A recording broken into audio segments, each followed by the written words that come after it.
और इसी बीच बड़ी खबर आ रही है, कोर्ट ने मुर्तजा की रिमांड बढ़ा दी है। 7 दिन की एटीएस रिमांड पर अब मुर्तजा रहेगा।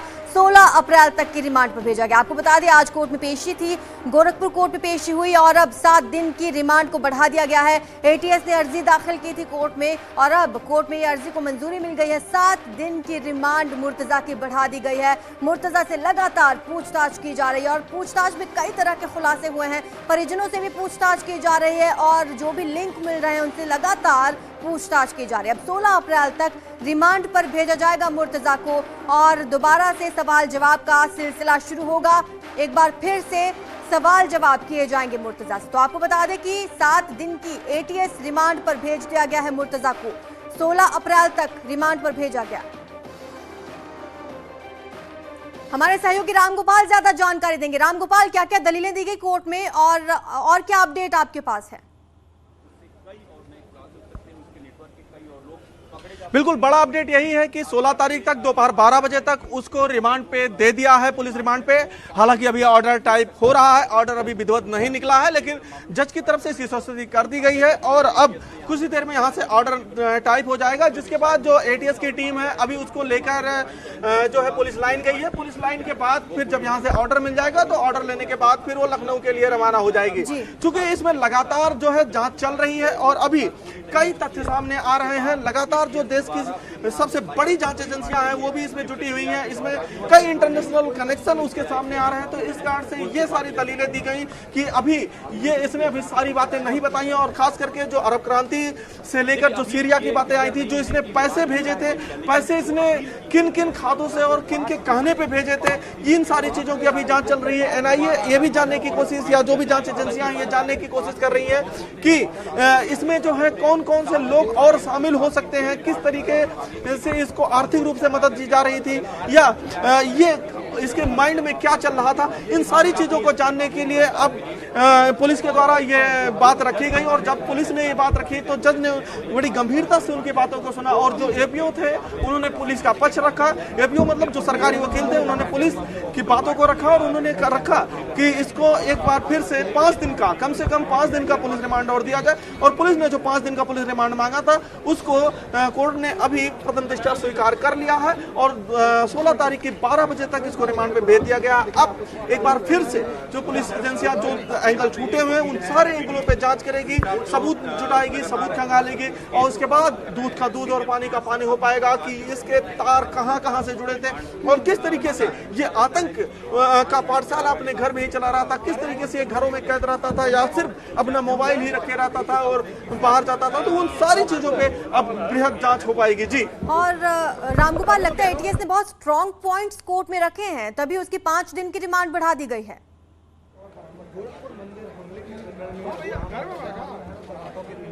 बिल्कुल बिल्कुल, जिस तरीके से प्रथम दृष्टया जब पहले दिन ही ये गोरखपुर पुलिस ने इसको अरेस्ट किया था, उसके बाद से तुरंत जांच एजेंसियां इसमें शामिल हो गई थी और जिस तरीके से जांच हुई है उससे तो यही लग रहा है कि एटीएस ने वो सारे सबूत रखे हैं जो इसने कबूल किए। साथ ही इसमें का कुछ वीडियो भी वायरल हुआ था जिसमें यह कबूल कर रहा है कि मुझे गुस्सा था, सीए एनआरसी को लेकर मुझे गुस्सा आ रहा था, मुझे लग रहा था कि मुसलमानों को परेशान किया जा रहा है। इस तरीके की इसकी बातें सोशल मीडिया में पहले ही आ चुकी थी।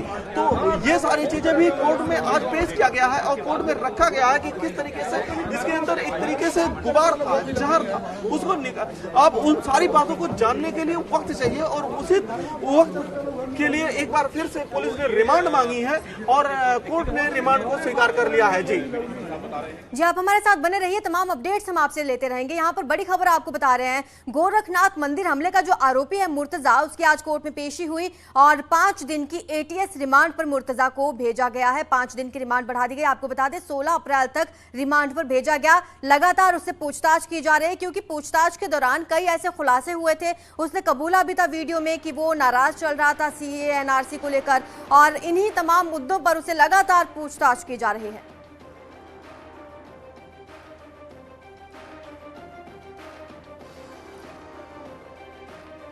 शुक्रिया रामगोपाल आपका इस तमाम जानकारी के लिए। तो आपको बता दें कि गोरखनाथ मंदिर हमले का आरोपी है मुर्तजा, उसके परिजनों से भी लगातार पूछताछ चल रही है और आज उसकी कोर्ट में पेशी हुई जहां से उसकी रिमांड बढ़ा दी गई है। 5 दिन की रिमांड पर भेजा गया।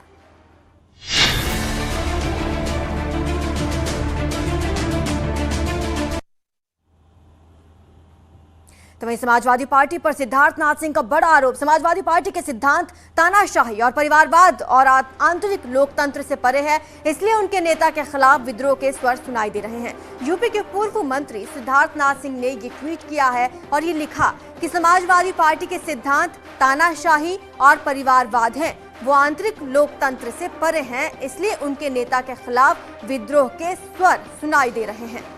एक बड़ा आरोप लग चुका है समाजवादी पार्टी पर, लगातार आरोप लग रहे हैं, विवादों में घिरती जा रही है समाजवादी पार्टी। तो वहीं समाजवादी पार्टी के वरिष्ठ नेता आजम खान के मीडिया प्रभारी फसाहत अली ने अखिलेश यादव पर बड़ा हमला बोला। फसाहत अली ने अखिलेश यादव पर बड़ी तीखी प्रतिक्रिया देते हुए कहा कि उन्होंने आजम खान के लिए आवाज नहीं उठाई। अखिलेश यादव को हमारे कपड़ों से बदबू आती है। आजम खान को जेल से निकालने के लिए अखिलेश यादव मदद नहीं कर रहे। फसाहत अली अखिलेश यादव की चुप्पी पर भी कई आरोप लगाते नजर आए। उन्होंने कहा, हमने आपकी सरकार बनवाई, आपके पिता की सरकार बनवाई, लेकिन आप चुप हैं। यहाँ तक कि आपने सदन में भाषण दिया, सभी का नाम लिया, लेकिन आजम खान का नाम तक नहीं लिया। फसाहत अली ने अखिलेश यादव पर कई हमले किए।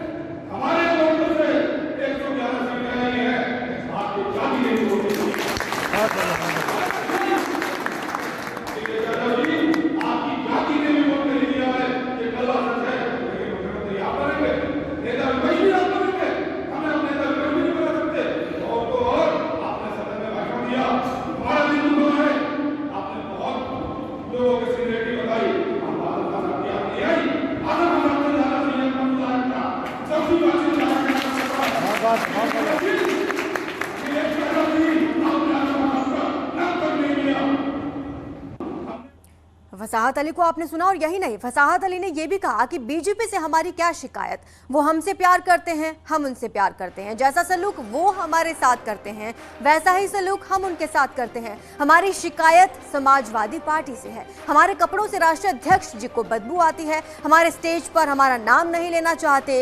सारा ठीकरा अब्दुल ने ले लिया है। दरी भी अब्दुल बिछाएगा, वोट भी अब्दुल देगा और जेल भी अब्दुल ही जाएगा। हमने आपको और आपके वालिद को मुख्यमंत्री बनाया। आप इतना बड़ा दिल नहीं रख सके कि आजम खान को नेता प्रतिपक्ष बना देते। हमारे वोटों से ही 111 सीटें आई हैं। वहीं अब आजम खान के मुद्दे पर सियासत भी शुरू हो गई है। दरअसल समाजवादी पार्टी के राष्ट्रीय अध्यक्ष अखिलेश यादव समाजवादी पार्टी कार्यालय पहुंचे। जनता पार्टी लगातार समाजवादी पार्टी गठबंधन के खिलाफ साजिशें रचती चली आई है। कभी राजभर जी का नाम लिया जाता है, आदरणीय आजम खान साहब का नाम लिया जा रहा है। आदरणीय आजम खान साहब के मुकदमे न्यायालय में पेंडिंग है, जिसमें बहुत से मामलों में उनकी जमानत हो चाहिए। कुछ मामले बचे जिनमें जल्द से जल्द उनकी जमानत हो जाएगी। समाजवादी पार्टी लगातार उनकी पैरवी कर रही है। आदरणीय आजम खान साहब समाजवादी पार्टी के संस्थापक सदस्य रहे। वो उत्तर प्रदेश के मुख्यमंत्री थे जब अखिलेश यादव, तो उन्होंने प्रदेश को बदहाल किया, और जब राष्ट्रीय अध्यक्ष हुए समाजवादी पार्टी के तो पार्टी बदहाल है। पहले पिताजी, फिर चाचा और तमाम समाजवादी पार्टी के नेताओं ने अखिलेश यादव के नेतृत्व पर सवाल खड़ा किया है। अब आजम खान जैसा व्यक्ति भी अखिलेश यादव के अहंकार और अपमान के सामने समाजवादी पार्टी में नहीं रहना चाहता है। अखिलेश यादव को आत्मोलोकन करना चाहिए। समाजवादी पार्टी के प्रवक्ता फखरुल हसन हमारे साथ जुड़ चुके हैं। फखरुल जी, क्या कहना है आपका? अखिलेश यादव का कोई बयान सामने नहीं आया अब तक? देखिए, ये कोई आजम खान साहब का तो बयान नहीं है जिससे हम पार्टी की तरफ से इतना बड़ा कोई बयान दिया जाए। कुछ लोग हैं जो इस तरीके की बात कर रहे हैं, जो रामपुर में है। हम समझते हैं आदरणीय आजम खान साहब समाजवादी पार्टी के संस्थापक सदस्य हैं। वो भारतीय जनता पार्टी की किसी साजिश का हिस्सा नहीं हो सकते, ना वो किसी साजिश में फंसने जा रहे हैं। पहले राजभर जी की बात की जाती थी, फिर शिवपाल जी की बात की गई, अब आजम खान साहब की बात की जा रही है। क्योंकि भारतीय जनता पार्टी आज परेशान है। भारतीय समाजवादी पार्टी सत्ता में भले नहीं है, लेकिन 35% वोट समाजवादी पार्टी को मिला है। इसलिए दिल्ली से लेकर उत्तर प्रदेश तक भारतीय जनता पार्टी समाजवादी पार्टी वो गठबंधन को तोड़ना चाहती है, उसमें दरार पैदा करना चाहती है, लेकिन वो अपनी साजिश में कामयाब नहीं होगी। चाहे वो राजभर जी का मामला रहा हो या आदरणीय शिवपाल जी का मामला रहा हो या अब आजम खान साहब का मामला रहा हो, भारतीय जनता पार्टी उसके तर्कश में जितने तीर हैं, जितने हथियार हैं, सारे हथियार चला ले। समाजवादी पार्टी 2024 की अपनी तैयारी शुरू कर चुकी है। हम भारतीय जनता पार्टी को 2024 में दिल्ली की सत्ता से बाहर करेंगे। ये जितनी छटपटाहट है, ये जितनी हड़बड़ाहट है, ये केवल सत्ता जाने का डर है और समाजवादी पार्टी का जो वोट प्रतिशत बढ़ा है। फखरुल जी, आप यानी कि बीजेपी पर ये सीधे तौर पर आरोप लगा रहे हैं। बीजेपी के प्रवक्ता भी हीरो वाजपेयी हमारे साथ जुड़ चुके हैं। हीरो जी, आप पर साफ तौर पर आरोप लगाया जा रहा है कि समाजवादी पार्टी में गुटबाजी और फूट डालने का काम भारतीय जनता पार्टी कर रही है। नहीं साहब, ये लोग फूटे हुए ही नहीं, टूटे हुए भी हैं। और जो अपराधी प्रवृत्ति की मानसिकता के विधायक या सांसद जो भी जीते हैं इनके, वो देखिए कानून अपना काम कर रहा है। योगी आदित्यनाथ जी का कोई भी काम ऐसा, जो भी अपराधी है, चाहे वो किसी जाति का हो, धर्म का हो या किसी पार्टी से संबंध रखता हो, उस पर बराबर से बुलडोजर गरज रहा है। उसी से घबराए होकर तमाम तरह तरह की गतिविधियां हो रही हैं और ये इनकी पार्टी के अंदर। अखिलेश यादव ने प्रदेश का मैंडेट देख लिया है, वो जान गए कि जनता क्या चाह रही है, इसलिए अखिलेश यादव जी खड़े नहीं हो रहे। उसी चक्कर में उनके यहाँ विवाद हो रहा है। पार्टी और प्रॉपर्टी का विवाद तो पुराना है, पहले से चला आ रहा है, उसमें तो भारतीय जनता पार्टी ने कहीं दखल दिया नहीं। चाचा भतीजा पहले लड़े, फिर एक हुए, फिर लड़े, फिर एक हुए और फिर साथ चुनाव लड़े और जब दोनों लोग खेत रहे तो फिर झगड़ा शुरू हो गया। भारतीय जनता पार्टी को दोष देने से पहले इन्हें अपना देखना चाहिए और अपराधी मानसिकता के लोगों को पक्ष लेने से पहले इन्हें जानकारी करनी चाहिए कि किन लोगों का ये पक्ष है। और अखिलेश यादव डर गए जनता का मैंडेट देख के, अब वो इन अपराधी विधायकों सांसदों का पक्ष नहीं ले रहे हैं तो वही संकट खड़ा हो रहा है। पार्टी चाहती है कि जैसे पहले जो अपराधियों को संरक्षण देती थी सपा दे, अखिलेश यादव उत्तर प्रदेश की जनता का नब्ज भांप गए तो घबरा गए तो ये पार्टी के अंदर विघटन की हालात पैदा हो गए। तो उसमें भारतीय जनता पार्टी दोषी कहाँ है? कानून अपना काम कर रहा है और योगी आदित्यनाथ के शासन में कानून लगातार अपना काम करेगा। कोई किसी पार्टी में रहकर अब बच नहीं सकता। अखिलेश यादव कूद भी पड़े आजम खान और सैजुल इस्लाम को बचाने के लिए नाहिद हसन को, तो भी कुछ होने वाला नहीं। चलिए, फखरुल जी भी हमारे साथ जुड़े हुए हैं, उनसे ये सवाल रहेगा कि जिस तरह से बीजेपी के प्रवक्ता को आपने सुना कि जब मुलायम यादव, माफ कीजिए शिवपाल यादव जब मिलने के लिए पहुंचे सीएम योगी से, तब भी यही आरोप लगाए जा रहे थे। तो समाजवादी पार्टी सिर्फ आरोप लगाने का काम करती है? देखिए, इससे पहले भी जब मुख्यमंत्री योगी आदित्यनाथ जी भी गए थे नेताजी से मिलने, शिवपाल जी से भी मिलने गए थे। ये तो राजनीति, कोई मिल सकता है किसी से, शिष्टाचार भेंट होती है, उससे कोई सवाल नहीं है। लेकिन भारतीय जनता पार्टी जो गुंडों माफियाओं की बात कर रही है, बताए इनके तो शपथ पत्र हैं, जो विधायक चुन के आए, जो मंत्री चुन के आए, उनका क्या आपराधिक रिकॉर्ड है? क्या उनको हटा पाएंगे? लखनऊ में योगी जी का बुलडोजर जाता है भारतीय जनता पार्टी के एक कार्यकर्ता के होटल को गिराने। जब पता चलता है कि ये तो भारतीय जनता पार्टी के लोगों ने बनाया हुआ है, अवैध है, ना नक्शा पास है, तो विधायक जी पहुंच जाते हैं, कहते हैं ये तो भारतीय जनता पार्टी का है। तो हम ये जो बुलडोजर चल रहा है उत्तर प्रदेश में, ये केवल और केवल राजनीतिक विरोधियों के ऊपर चल रहा है। किसी माफिया पे बुलडोजर नहीं चल रहा है, किसी भारतीय जनता पार्टी के लोगों पे बुलडोजर नहीं चल रहा है। ये सेलेक्टिव अप्रोच के साथ ये अपराधियों पे भी कार्रवाई करने का काम करते हैं। किस तरीके से अपराधी क्रिकेट खेलते हुए नजर आए थे, ये भी उत्तर प्रदेश ने, वो देश ने देखा था। हीरो वाजपेयी जी से इसका जवाब ले लेते हैं। हीरो जी, साफ तौर पर आप पर यह आरोप लग रहा है कि जो बाबा का बुलडोजर है वो सिर्फ विपक्षी पार्टियों के लोगों पर ही चल रहा है, बीजेपी के लोगों पर नहीं चल रहा। ऐसा नहीं है। अपराधी को जब अपराध की दंड मिलने लगता है तो उसे लगता है कि सिर्फ मुझी को दोषी ठहराया जा रहा है। देखिए, दोष के आधार पर कानून को देखते हुए जो लोग इसमें दोषी हैं उनके ऊपर बुलडोजर चल रहा है और जो कानून की नियत सरकार ये तय नहीं कर सकती कि बुलडोजर किस पे चलेगा। अपराधी जो है और उसके ऊपर अगर दोषी निर्दोष तय करने लगे, देखिए, या तो आप बोल लीजिए या मैं बोल लूँ। जब आप बोल रहे थे मैं चुपचाप सुन रहा था ना आपको। आप घबराए क्यों इतना? कहाँ से दे दिया? क्या आप इतना क्यों घबराए हुए साहब? आप इतना क्यों घबराए? अगर आप खुद जज बन के बैठ गए। चलिए, ये बयान जो आपने सुना होगा फसाहत अली का, जो आजम खान के मीडिया प्रभारी हैं, उस दौरान वो ये भी कहते सुनने में आए कि बीजेपी से तो हम प्यार करते हैं और बीजेपी भी हमसे प्यार करती है, जैसा सलूक बीजेपी हमारे साथ करती है वैसा ही सलूक हम भी बीजेपी के साथ करते हैं। देखिए, उनका क्या बयान है, वो भारतीय जनता पार्टी से जिसकी विचारधारा भारतीय जनता पार्टी से मेल खाती है, वो भारतीय जनता पार्टी के साथ है। जो उन विचारधारा के साथ नहीं है वो दूसरे दलों के साथ है।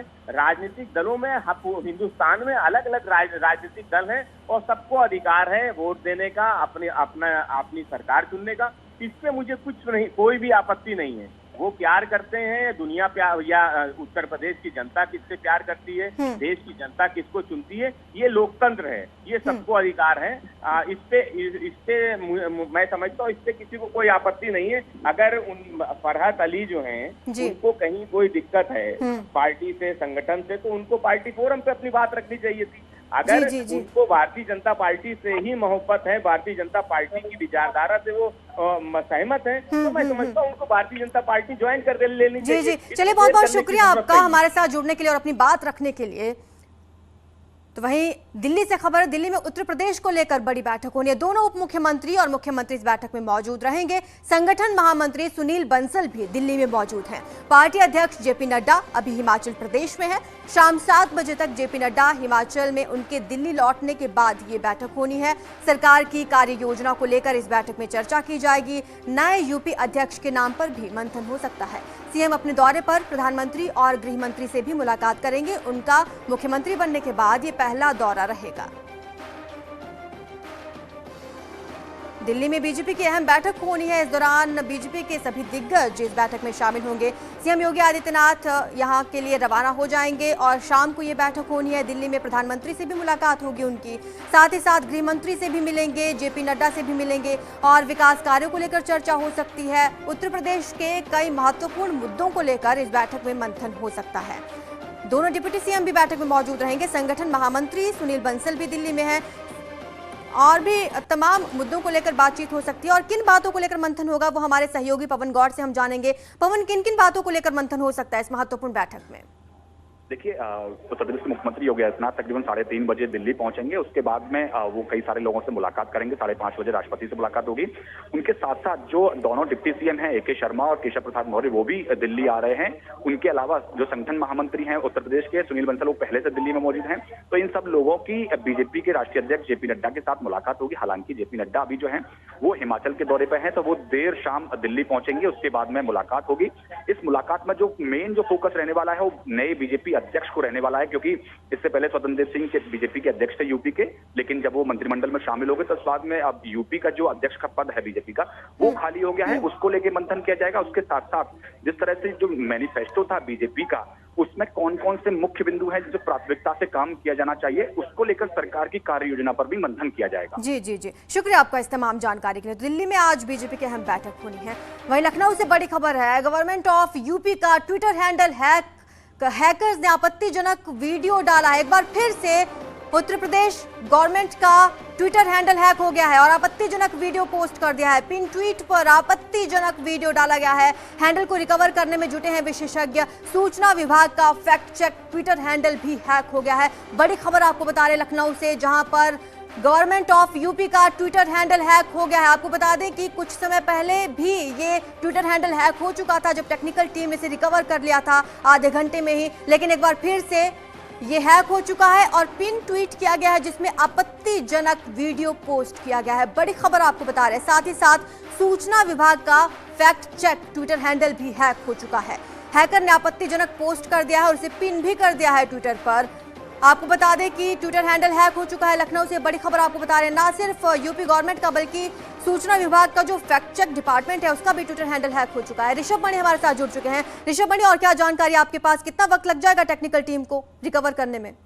देखिए, अभी जो जानकारी मिल रही है, गवर्नमेंट ऑफ उत्तर प्रदेश का जो ट्विटर हैंडल था उसको रिस्टोर कर लिया गया, रिकवर कर लिया गया है।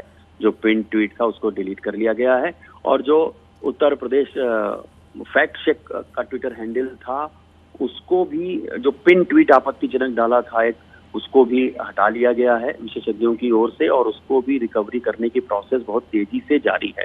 तो दो में से एक जो गवर्नमेंट ऑफ उत्तर प्रदेश का था उसको तो रिकवर रिस्टोर कर लिया गया है और जो फैक्ट चेक वाला ट्विटर हैंडल है, ऐसा लग रहा है कुछ मिनटों में वो भी रिकवर रिस्टोर हो जाएगा, क्योंकि जो आपत्तिजनक पिन ट्वीट हैकर्स ने डाला था उसको रिमूव करने में सफलता विशेषज्ञों को हासिल हो गई है। लेकिन ये ध्यान जरूर देना होगा, कुछ दिन पहले मुख्यमंत्री, सीएम गवर्नमेंट ऑफ यूपी का जो ट्विटर हैंडल था वो हैक बिल्कुल। हुआ था, कुछ देर बाद रिकवर हुआ था और अब ये दोनों हुए। तो एक बड़ा चैलेंज जरूर है यहाँ के आईटी विशेषज्ञ और गवर्नमेंट के जो ऑफिशियल से जुड़े हुए हैं। जी जी जी, शुक्रिया आपका ऋषभ मणि इस तमाम जानकारी के लिए। तो ट्विटर हैंडल को जल्द ही रिकवर कर लिया जाएगा। फिलहाल रुकेंगे एक छोटे से ब्रेक के लिए, जल्द हाजिर होंगे।